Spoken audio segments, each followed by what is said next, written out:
నా బిడ్డను రాజకీయ కక్షతోనే జైల్లో పెట్టారు. నేను అగ్నిపర్వతంలా ఉన్నా.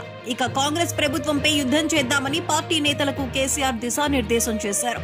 కేసీఆర్ చేసిన అగ్నిపర్వతం ఎమోషన్ కు ఆయన పోరాటం చేద్దామన్న పార్టీకి సంబంధం లేదు. ఎందుకంటే ఆయన బిడ్డను జైల్లో పెట్టింది బీజేపీ. ఏదైనా అనాలంటే బీజేపీని అనాలి. కానీ కేసీఆర్ కాంగ్రెస్ పై యుద్ధం ప్రకటించారని అంటున్నారు. అక్కడ కేసీఆర్ నిస్సహాయత అర్థమైపోతుంది.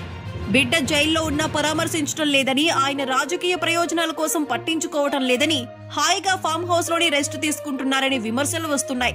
దీనికి సమాధానం అన్నట్లుగా ఆయన మాట్లాడారు. బిడ్డ జైల్లో ఉంటే బాధ ఉండదా అని చెప్పుకొస్తున్నారు. ఆయన బిడ్డను జైల్లో పెట్టింది, ఇప్పుడు ఆయన పార్టీకి పెనుముప్పుగా మారింది బీజేపీనే. కానీ బీజేపీని పల్లెత్తు మాట అనలేని రాజకీయ చక్రవ్యూహంలో చిక్కుకున్నారు.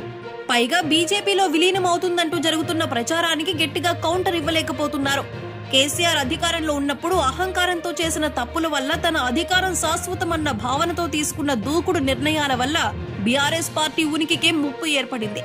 ఇప్పుడు పార్టీ ఉనికిని కాపాడుకోవటానికి పసలేని రాజకీయం చేస్తున్నారు. ఈ రాజకీయం వల్ల బీఆర్ఎస్ కు ఎంత మేలు జరుగుతుందన్నది చెప్పలేం. కానీ తాను కరిగిపోయి బీజేపీని బలపడేలా చేస్తుందనేది మాత్రం నిజం. కేసీఆర్ ఇలాంటి ఫైర్ లేని రాజకీయం చేయటం మాత్రం ఆయన వైఫల్యమే.